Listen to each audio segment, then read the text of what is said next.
Well, good afternoon, folks. Lema here, broker John L. Scott here in beautiful Southern Oregon with another edition of our weekly podcast. And this week, we're going to talk about how waiting to buy a house might cost you thousands. I'm going to give you 4 reasons to consider before you drag your feet for the next 6 months because you think you're going to pick up something for a steal. And you might. There's a double-edged sword here. Okay. Yes, the market is softening because we're off of our highs, at least in Southern Oregon. We're off of the peak, and the peak was brought on by the COVID, and then locally we had our fires, which be just another month or so will be our year anniversary of that. So we had this huge run up in our home prices here in Southern Oregon, but now they've softened, and they're softening a lot because there's more competition. Lots and lots of people are putting their homes on the market, and it's bringing the prices down a little bit, but that's actually good because we're stabilizing. And this is what we talk about every week lately, is stabilizing is good. But the buyers are smelling this softening, and they're thinking, oh, well, I'll just wait 6 months or a year and pick something up for cheaper. Well, yes and no. And I'm here to talk to you about why waiting could end up costing you money. And you just have to run your own numbers, okay? Because yes, the prices are softening. Yes, in 3 months, you might have a lower purchase price, but you might have a higher interest rate. So that's our first thing we're going to talk about is right now the interest rates are lower. People are qualifying for properties that they would not normally qualify for. Because the rates are lower, you can buy a more expensive property. You could buy a property at all. So this is a real danger, especially if you're at the lower end, the entry level, or you're trying to buy more than one property. These interest rates are a golden entry door so that you can get more of a home, more of a property. You could get quantity. You can get more properties because the rates are lower and you qualify. So that's super important. Please keep that in mind because we just don't want you thinking that getting a lower price later is going to make all the difference, because it might not.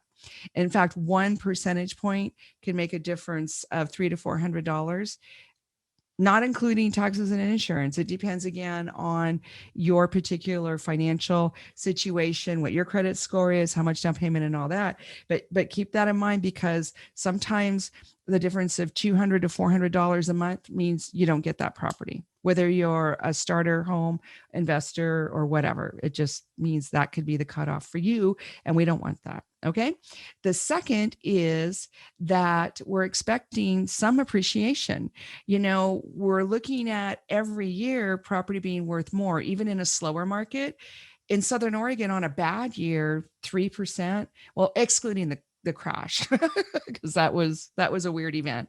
But normally, even a slow year, I guess I should say, in Southern Oregon, 3 to 5%, 3 to 9%, depending on the neighborhood.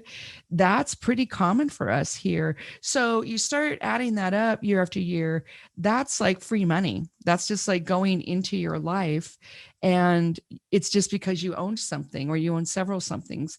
So I actually have a client that just closed yesterday. In fact, they waited 2 years because they were waiting for the perfect property. They were waiting for prices to go down. Well, they're paying almost $80,000 more for the same house than they could have. They still got a great deal. They're still thrilled. Don't get me wrong.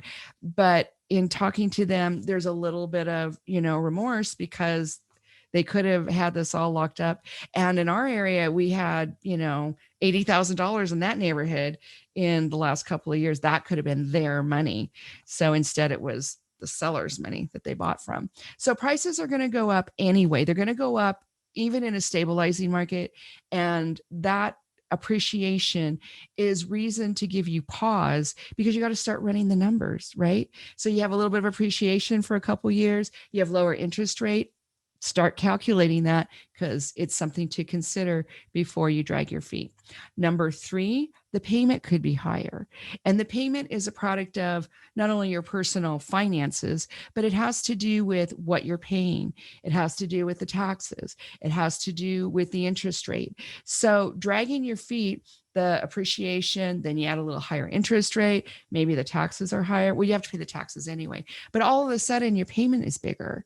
And maybe you're uncomfortable and you don't buy that kind of a house. You have to buy something less expensive. Maybe the lender says you can't buy anything at all. So again, Number three, your payment could be higher because it's a calculation of many elements, and a lot of these elements are in flux. So that's something to consider. If you're going to wait, you're going to maybe have a higher payment and not be able to buy what you want, or you might not be able to buy anything at all.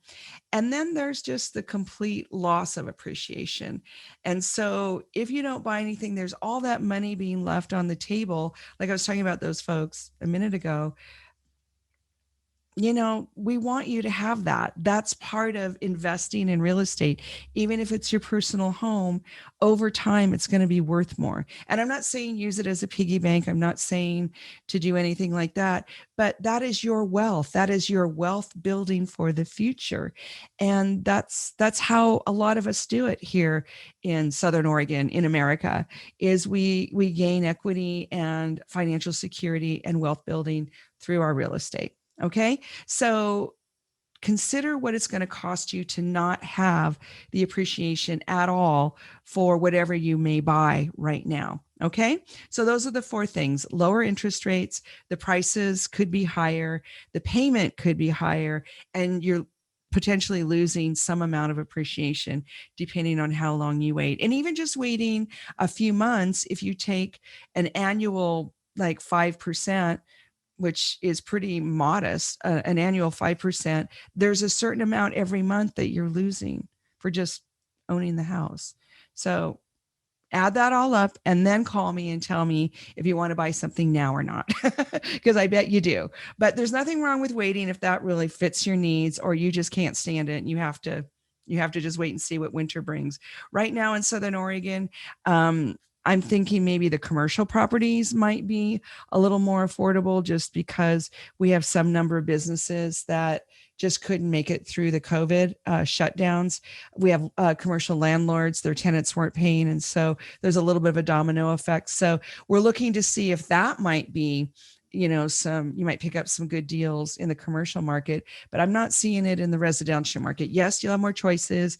The price will be a little bit softer, but I'm not looking for any like big killing in the residential market, at least here in Southern Oregon. So really think about getting something now. Plus, then you have a house. You have a new house. Who doesn't want a new house?